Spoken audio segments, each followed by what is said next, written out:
Morning, guys. Hi, donuts! All right.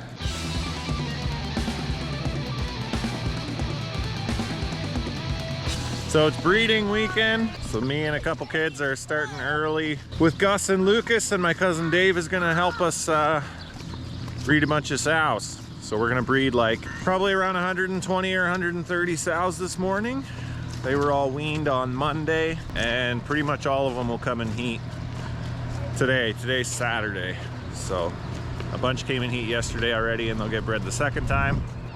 And then a bunch will be in heat today for the first time and get bred, and then get bred again tomorrow. Most sows breed 2 days, Friday, Saturday, or Saturday, Sunday.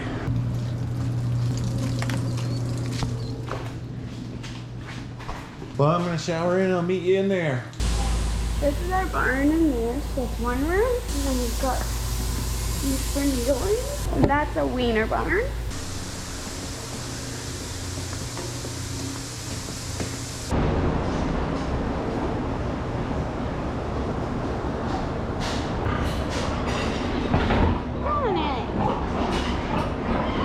So on our farm, we use something called artificial insemination.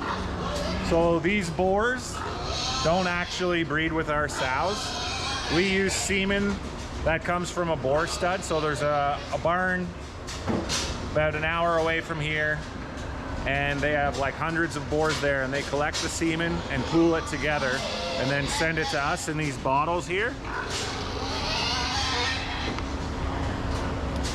So all our boars do is walk in front. We call them teaser boars. So once they walk in front of these sows, then the sows show their heat and stand really solid, and that means they're ready to breed. So if you're doing natural mating, that's when the boar would hop on and do his thing. But with our artificial insemination, the boars go in front, the sows stand rock solid, and then we'll come in and breed them. We wipe off their vulva with a paper towel to get any manure out of there, so we're not causing an infection in their uterus. And then we'll stick this rod in until you feel like a cervical lock, it's called.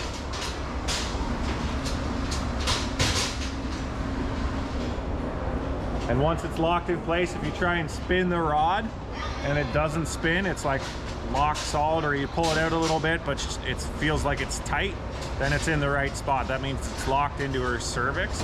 And then we hook up the bottle, and then the sow will draw the semen out of the bottle with like contractions. So all you have to do then is sit on the sow and kind of pretend you're the weight of the boar, and then the sow will draw the semen out of the bottle. But the most important thing is having those boars in front, because it's all about the pheromones, or the smell of that boar.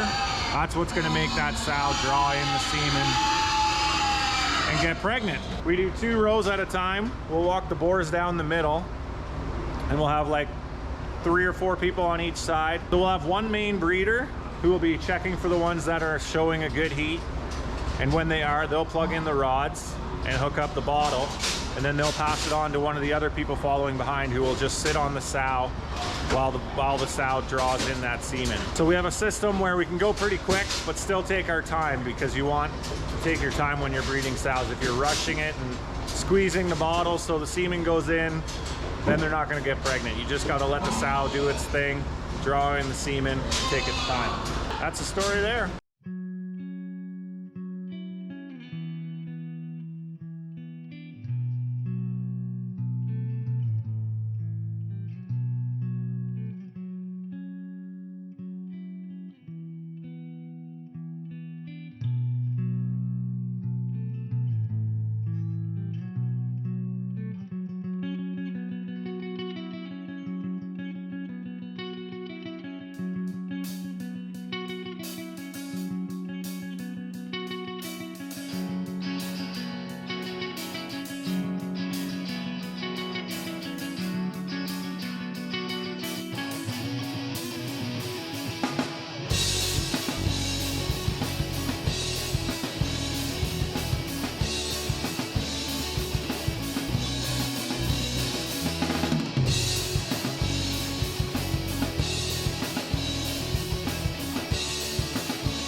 back to the house. So we're done. Like you guys can help pull the rods out and clean all that stuff up, and then you can go in after that, okay? So we got 120 sows bred. That's pretty good. We want to end up with about 135 or 140 bred. We have 117 farrowing crates, but not every single sow we breed is going to get pregnant. So if 85 or 90% get pregnant, then we'll end up with 117 to fill up all of our farrowing crates. So 3 months, 3 weeks, and 3 days from now, these sows are going to be farrowing. Until then, they're going to hang out in this dry sow barn back here. So we're going to keep them here for 3.5 weeks, and then they're going to go back into the freedom stall area where they can hang out as a group. We don't want to mix them too early into the group, otherwise they might lose their pregnancy. It takes quite a while for the pig, once it's pregnant, for that fertilized egg to implant into its uterus and be stable. If you mix them too early and they start fighting or horsing around with each other, they can lose their pregnancy. So it's better to keep them in a stall for the first couple weeks until they're good and pregnant and they can withstand a bit of stress of being moved together with other sows. So that's the scoop on breeding sows. Thanks for watching. You say you are in faking, you know you are interested.